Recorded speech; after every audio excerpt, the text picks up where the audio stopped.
Hey, welcome back to another episode of Beach Cat Cinema Corner. Yes, indeed. Great job there. Mm-hmm. All right. Well, we're going to have a discussion on a certain show that's on Amazon. And This is our first show. This is the first show. Yeah. And it's called The Ring of Power, or The Lord of the Rings. Mm-hmm. Here we go. Let's dig into this, man. You guys dig in? You guys ready? Here we go. Okay. All right. So, for me, guys, I'm a huge Lord of the Rings fan. I've definitely become a larger one over the time, past couple of years too. I definitely think that the best time anybody could have watched Lord of the Rings, generally, I always say, when a new movie or a new show comes out, I always wait at minimum 1 month to watch it. Excuse me. I started watching Lord of the Rings probably earlier last year, but I didn't finish the show, so I decided this week actually to rewatch the whole show. I've actually been doing a ton of research on Lord of the Rings and just catching up on the history of it and understanding the characters more, who they came from, where they came from, why they're doing what they're doing in the world. And when you watch the series outside of the time period it released, which was a year or so ago, around the hype, you really can just sit down and also enjoy the show. Mm-hmm. There are a lot of great elements to the show. I know everyone's reasons as to why they don't like the show and their own personal aspects. I love reading people's comments, guys, which is why we always say, leave your comments. I love reading them. I think that there were a lot of great elements. I think that the characters and the actors were phenomenal. I think that there's a lot of just leeways and leading points into The Hobbit. So, for example, Elrond was always a cool character. The elf, if you guys don't remember him, he was the elf in the Lord of the Rings series. And he was also, I think, in The Hobbit as well, too. I mean, he was alive during that time period. Elrond, I think, actually is about... How old is he? I think he's 8,000 years old. But no, he's younger here, because this movie, the Rings of Power take place in the Second Age, to my knowledge. So the Rings of Power, obviously, you know for a fact that they made 3 rings for the elves, 7 for the dwarves, 9 for the humans, and 1 ring to control them all. I love the twist that they played with... We all thought Halbrand at first was Sauron, and then we kind of steered away from it. Then we saw the one... I'm assuming he was a sorcerer. I thought that was actually Sauron in another form. He was the guy with the kind of the white eyes, the short white hair. He had the staff. Right. Sauron actually used to have another form called Anatar. And I thought that actually was Sauron until they had actually gone to who we all originally thought was Gandalf, because when Gandalf landed, he has control of fire, and Gandalf actually has a ring of fire, which is one of the 3 elven rings. Story for another day. We're not going to dig that deep into the lore today. We all thought it was him, and then they thought it was Sauron, but it wasn't. And one of the elements that I love is when Sauron is talking to Galadriel, as Halbrand, and he's saying about, it's almost a scene of almost like when you look at the Bible, where it's Lucifer's talking to try and restore his relationship with God. He's telling Galadriel, hey, I was thrown out of the sky, I lost everything, and I'm trying to redeem myself. And redeem myself in the way that I feel that is the right way to do that, which is taking control over everything else. And again, the overall god in the Lord of the Rings series is named LOTR. Sauron, Galadriel, Gandalf, all these are coming back in different forms, but they are originally called Maya, which are spirits, and they were actually the students of the oh my god, I'm drawing a blank on it. The Elundil. Oh God, bro, I'm losing the word. You're doing great, by the way, man. Keep going. Losing the word, guys. But I love that concept, and I love also the concept of seeing Sauron having vulnerability and mortality, because Sauron wasn't always evil. Sauron was actually good. Where Sauron got lured by was Sauron was fascinated when the world was created in the creation of things with power, and he was also fascinated by things with destruction, and he was lured to the dark side. Sauron's first master in the First Age, Morgoth, who was originally Melkor, who Melkor was around actually before the First Age even started. Melkor, aka Morgoth, who you actually, they've mentioned Morgoth in the Rings of Power, by the way. So if you guys don't know who he is, research him. His power scaling to Sauron is next level. Morgoth wanted control over the world. He couldn't get it, so he was going to set the world into darkness and destroy everything. Obviously, Morgoth was actually destroyed by an elf named Fingolfin, and there was another one. I cannot remember his name. But technically he wasn't destroyed. They actually sealed him away and chained him up in the void. But, you know, like when Galadriel in the movies talks about sending Sauron, telling him, you know, like, go back to the void. Like that's the void that they're talking about. In the show, do you remember, I think it was episode maybe like, when they, I don't remember what episode number it was, but it was when Halbrand and Galadriel, I believe, arrived in Numenor, and they were looking at that scepter, that sign that Sauron has on his chest. I think it's on his chest. It looks like a trident head. Yeah. And it was actually a secret message, I think, in the black language. Where it was saying, hey, in the defeat of Morgoth, this is the new plan to move forward. The difference between Morgoth and Sauron is Morgoth liked to use power to fight. Sauron is a sorcerer and a manipulator. That's why Sauron likes to spend time whispering in these characters' ears, like Celebrimbor, which I'm not going to spoil what happens. But you clearly hear the things that Celebrimbor is saying. Even when the three rings were crafted, did you see how Elrond and Galadriel were fascinated and staring at them? Like they were just the most beautiful treasures they've ever seen? How does everybody look at Sauron's ring? Sauron's got the one ring to control everybody. So you're starting to get it. Sauron is a manipulator, and he's very, very strategic about what he does. Okay, now that starts to make sense on that, about the whole that ring factor. Yes. Would that also go like with Gollum? With Gollum, like when, yes. when he was, so the thing about the one ring was the one ring was made for Sauron. Nobody can control the ring. The ring is going to bend and corrupt everybody because that's what it's meant to do. You're not going to bend and corrupt Sauron because Sauron's already bent and corrupted. Sauron has actually come back as a human before. He's actually come back as an elf before. Sauron is extremely old. He's extremely powerful. And the thing is, oh man, I don't want to spoil too much because I know a lot of the lore. But this next series, the next season is going to be very, very interesting. And, I'm actually looking forward for this season too. Yeah, I mean, I can't follow up as yours. You did a very good description on it. Yeah, it's like Harold was mentioning about like there's differences of like I think some people were kind of being I don't know, it was just dismayed about the show. But I mean, just looking at it as a whole, I mean, it seemed it was. I mean, like I say, it was beautifully made. And yeah, the cinematography, oh my gosh, is phenomenal. It was great, and I think you know, even the part where that kid was I can't remember his name, but he was obsessed with the hilt of Sauron's sword, and just, you know, there was one guy who stuck it into the ground and it erupted the volcano. Right. So what's interesting, guys, is you saw how the Southlands actually in the last episode became Mordor. Yes. Okay. Yeah. So this is also why Sauron made 9 rings for the humans and made less for the other races in Middle Earth, because the humans were the easiest to control. Sauron has spent many years manipulating the humans, which is why all of his ring wraiths in the Lord of the Rings movies, I'm pretty sure they're all actually humans. They are all actually humans.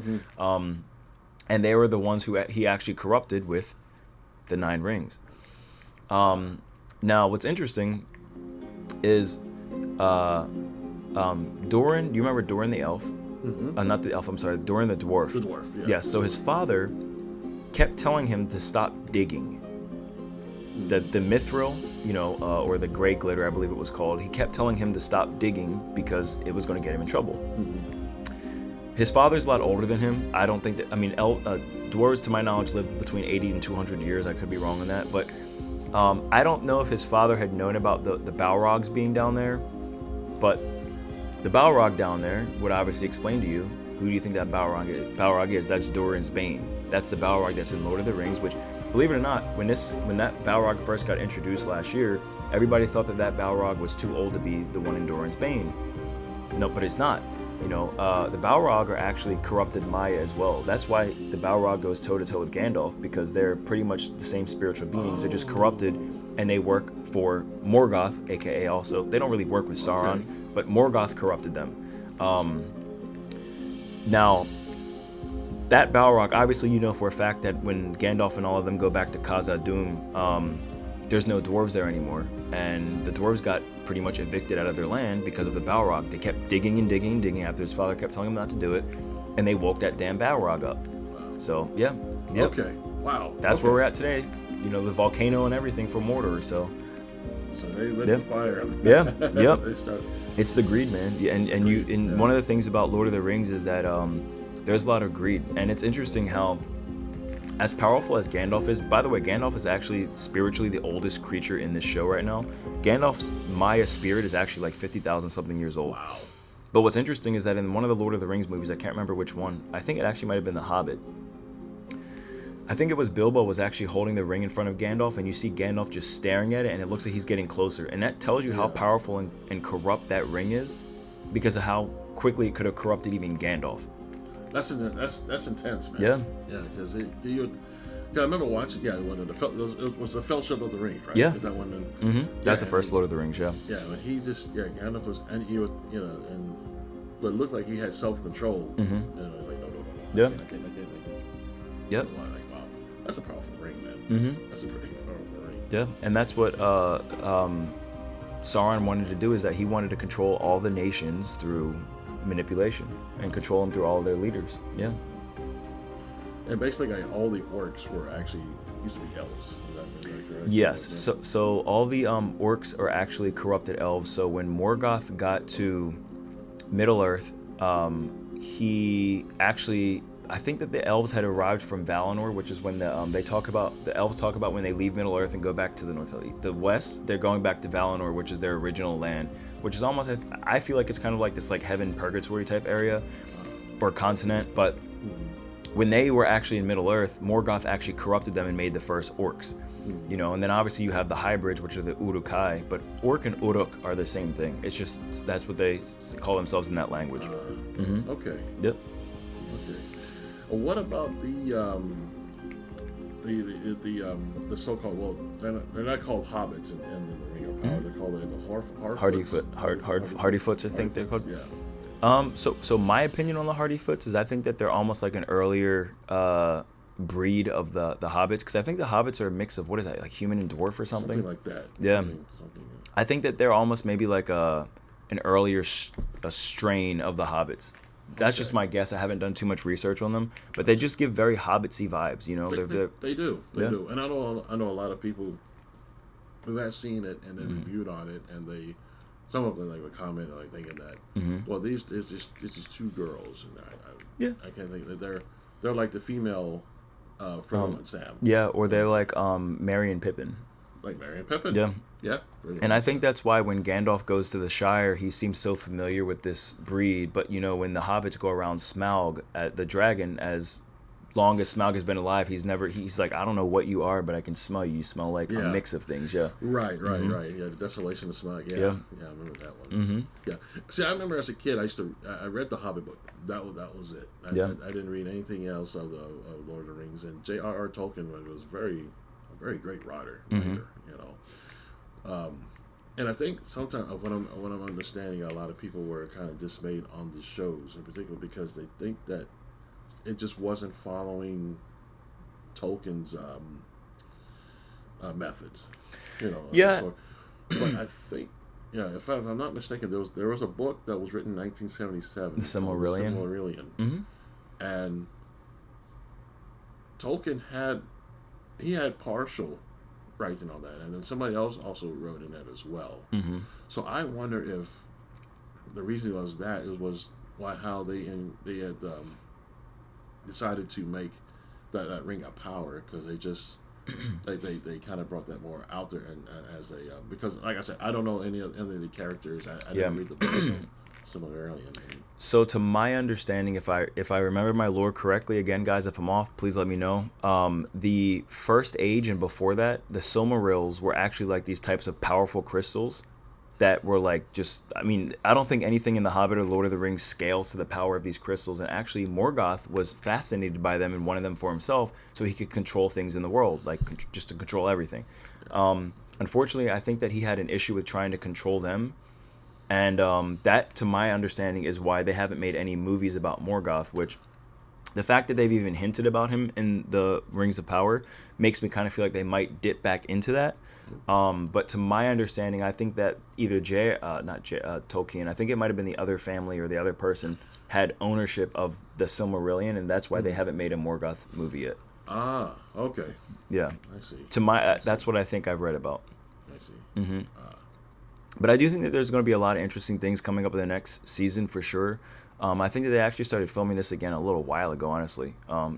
So they got a lot of land locations to shoot at. Yeah, after the pandemic and all that stuff, they got back into the swing of things, and I think even after the strikes, right? You know, and whatnot. Mm-hmm. But yeah, I mean, again, those who haven't seen it, I encourage you to check it out. Check out the Ring of Power. It's on Amazon Prime, and season 2 is coming up.